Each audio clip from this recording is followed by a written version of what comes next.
ನಮಸ್ಕಾರ ವೀಕ್ಷಕರೇ, ಅಮ್ಮಸ್ ಕಿಚನ್ಗೆ ಸ್ವಾಗತ. ನಾನಿವತ್ತು ಬದನೆಕಾಯಿ ಎಣ್ಗಾಯಿ ಮಾಡೋದು ಹೇಗೆ ಅಂತ ತೋರಿಸ್ಕೊಡ್ತಾ ಇದ್ದೀನಿ. ಬನ್ನಿ ಇವಾಗ ಬದನೆಕಾಯಿ ಎಣ್ಗಾಯಿಗೆ ಏನೇನು ಬೇಕು ಅಂತ ಅಂದ್ಬಿಟ್ಟು ನೋಡೋಣ. ನಾನಿಲ್ಲಿ ಬದನೆಕಾಯಿ ತೊಗೊಂಡಿದ್ದೀನಿ. ಇದು ಬದನೆಕಾಯಿ ನಾವೇ ನಮ್ಮ ಪಾಟಲ್ಲಿ ಬೆಳೆದಿರೋ ಅಂಥ ಬದನೆಕಾಯಿ. ಈ ಥರ ಫ್ರೆಶ್ ಬದನೆಕಾಯಿ ತೊಗೊಂಡ್ರೆ ನಿಮಗೆ ಚೆನ್ನಾಗೇ ಆಗುತ್ತೆ.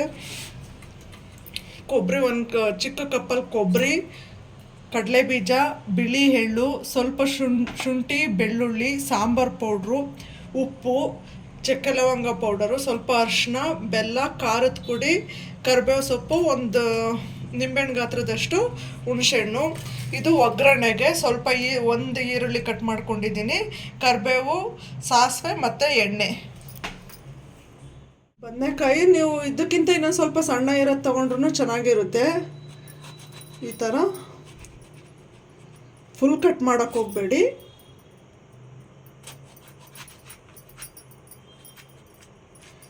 ನೋಡ್ಕೊಳ್ಳಿ, ಕೆಲವೊಂದು ಸಲ ಹುಳ ಆಗ್ಬಿಟ್ಟಿರ್ತವೆ, ನೋಡಿಕೊಂಡು ಕಟ್ ಮಾಡ್ಕೊಳ್ಳಿ. ಇದು ದಪ್ಪ ಇರೋದ್ರಿಂದ ನಾನು 8 ಪೀಸ್ ಮಾಡ್ಕೋತಾ ಇದ್ದೀನಿ, ಇಲ್ಲಾಂದರೆ 4 ಪೀಸೇ ಸಾಕು. ಎಲ್ಲ ಒಂದ್ಗೂ ಈ ಥರ ಇವಾಗ ಕಟ್ ಮಾಡ್ಕೊಳ್ಳೋಣ. ನೋಡಿ, ಇವಾಗ ನಾನು ಬಾಣಲಿಲಿ ಎಣ್ಣೆ ಕಾಯಕ್ಕೆ ಹಾಕ್ಕೊಂಡಿದ್ದೀನಿ. ಎಣ್ಣೆ ಕಾಯ್ದಿದೆ. ಇವಾಗ ಬದನೆಕಾಯಿ ಒಂದೊಂದೇ ಹಾಕ್ಕೊಳ್ಳಿ. ಕೆಲವೊಬ್ಬರು ಮಸಾಲೆ ಎಲ್ಲ ರುಬ್ಕೊಂಡು ಅದರೊಳಗಡೆ ಬದನೆಕಾಯಿ ತುಂಬಿ ಆಮೇಲೆ ಆ ಥರನೂ ಮಾಡ್ತಾರೆ. ನಾನು ಈ ಥರ ನಿಮಗೆ ಸಿಂಪಲಾಗಿ ಮಾಡೋದು ತೋರಿಸ್ಕೊಡ್ತಾ ಇದ್ದೀನಿ.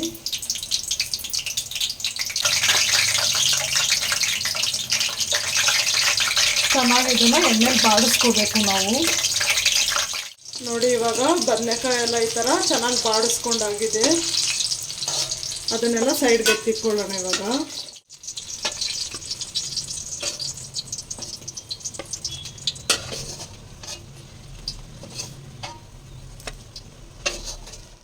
ನಾವಿವಾಗ ಮಸಾಲೆಗೆ ಮೊದಲಿಗೆ ಕಡಲೆ ಬೀಜನ ಸ್ವಲ್ಪ ಹುರ್ಕೋಬೇಕು.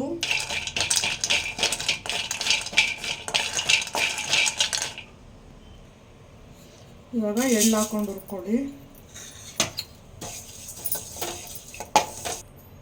ಈಗ ಒಣ ಕೊಬ್ಬರಿ ಹಾಕೋತಾ ಇದ್ದೀನಿ. ನೀವು ಬೇಕಾದರೆ ಹಸಿಕಾಯಿ ಸಹ ಹಾಕೋಬೋದು. ಒಣ ಕೊಬ್ಬರಿ ಹಾಕೋದ್ರಿಂದ ಅದು ಡಿಫ್ರೆಂಟ್ ಟೇಸ್ಟ್ ಕೊಡುತ್ತೆ ನಿಮಗೆ. ಮತ್ತು ಇದ್ರ ಜೊತೆಗೆ ನಾನು ಸ್ವಲ್ಪ ಕರಿಬೇವು ಸೊಪ್ಪು ಹಾಕೋತಿದ್ದೀನಿ.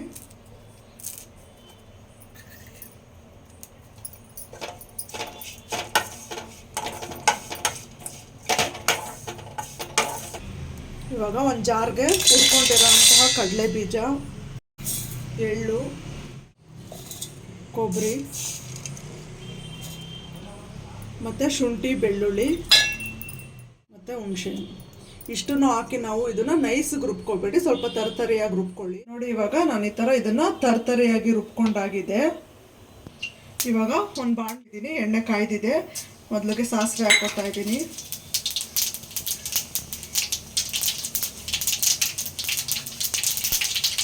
ಅದಾದ್ಮೇಲೆ ಕರಿಬೇವು ಸೊಪ್ಪು ನೀವು ಈ ಥರ ಒಸದ್ಬಿಟ್ಟು ಹಾಕೊಳ್ಳಿ, ಚೆನ್ನಾಗಿರುತ್ತೆ. ಮತ್ತು ಈರುಳ್ಳಿನ ಈ ಥರ ಸಣ್ಣದಾಗಿ ಹಚ್ಚಿ ಹಾಕೊಳ್ಳೋದ್ರಿಂದ ನಿಮಗೆ ಮಸಾಲೆಯಲ್ಲಿ ಸಿಗೋದಿಲ್ಲ. ಚೆನ್ನಾಗಿ ಇದನ್ನು ಫ್ರೈ ಮಾಡ್ಕೋಬೇಕು, ಹಸಿ ವಾಸನೆ ಹೋಗೋವರೆಗೂ.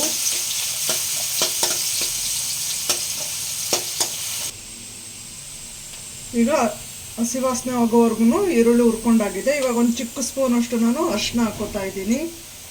ಮತ್ತು ಗರಂ ಮಸಾಲ ಅಥವಾ ಚಕ್ಕೆ ಲವಂಗ ಪೌಡ್ರು,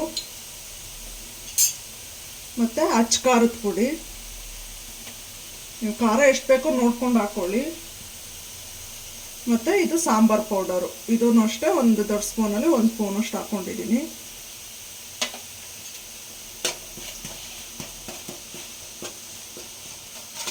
ಇದು ಎಲ್ಲ ಒಂದು ಸ್ವಲ್ಪ ಹೊತ್ತು ಎಣ್ಣೆಯಲ್ಲಿ ಬಾಡಿಸ್ಕೋಬೇಕು.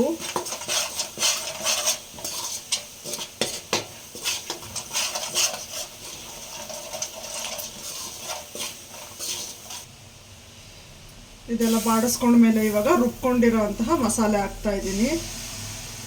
ಆದಷ್ಟು ನೀವು ಮಸಾಲೆನ ಗಟ್ಟಿಗೆ ರುಬ್ಕೊಳ್ಳಿ. ಆಮೇಲೆ ಬೇಕು ನಿಮಗೆ ಗಟ್ಟಿ ಆಯಿತು ಅಂತ ಅಂದರೆ ಸ್ವಲ್ಪ ನೀರು ಆ್ಯಡ್ ಮಾಡ್ಕೋಬೋದು. ಮೊದಲೇ ನೀರು ಹಾಕ್ಬಿಟ್ರೆ ನಿಮಗೆ ಗ್ರೇವಿ ಥರ ಬರೋದಿಲ್ಲ. ನೋಡಿ ಇವಾಗ ಇನ್ನೊಂದು ಸ್ವಲ್ಪ ನೀರು ಹಾಕ್ಕೊಳ್ಳಿ. ಯಾಕೆಂದರೆ ನಾವು ಬದನೆಕಾಯಿ ಹಾಕಿದ್ಮೇಲೆ ಬದನೆಕಾಯಿ ಬೇಯಬೇಕಲ್ವ, ಹಾಗಾಗಿ ಸ್ವಲ್ಪ ನೀರನ್ನ ಆ್ಯಡ್ ಮಾಡ್ಕೊಳ್ಳಿ.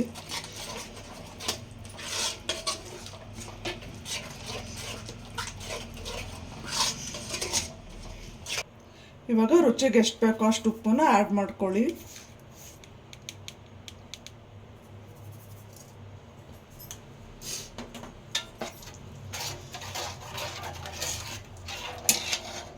ಇವಾಗ ನಾವು ಆವಾಗಲೇ ಮಡಿಕೊಂಡಂತಹ ಬದನೆಕಾಯಿನ ಹಾಕೋತಾ ಇದ್ದೀನಿ.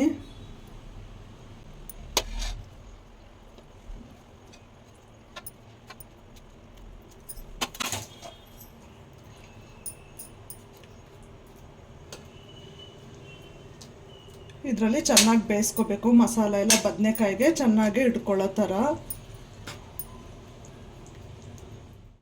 ನೋಡಿ ಇವಾಗ ಒಂದು ಹದವಾಗಿ ಬೇಯ್ತಾ ಇದೆ. ಲಾಸ್ಟಲ್ಲಿ ಬೆಲ್ಲ ಹಾಕ್ಕೊಳ್ಳಿ. ಬೆಲ್ಲ ನೀವು ಬೇಕು ಅಂದರೆ ಹಾಕೋಬೋದು, ಬಟ್ ಹಾಕ್ಕೊಂಡ್ರೆ ಟೇಸ್ಟ್ ಚೆನ್ನಾಗಿರುತ್ತೆ. ಈ ಸುತ್ತ ಎಲ್ಲ ಸ್ವಲ್ಪ ಎಣ್ಣೆ ಬಿಟ್ಕೋಬೇಕು, ಆವಾಗ ನಿಮಗೆ ನೀಟಾಗಿ ಬೆಂದಿರೋದು ಗೊತ್ತಾಗುತ್ತೆ.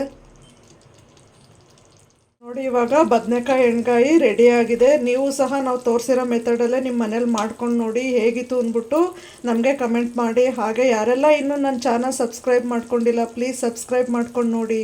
Thank you for watching.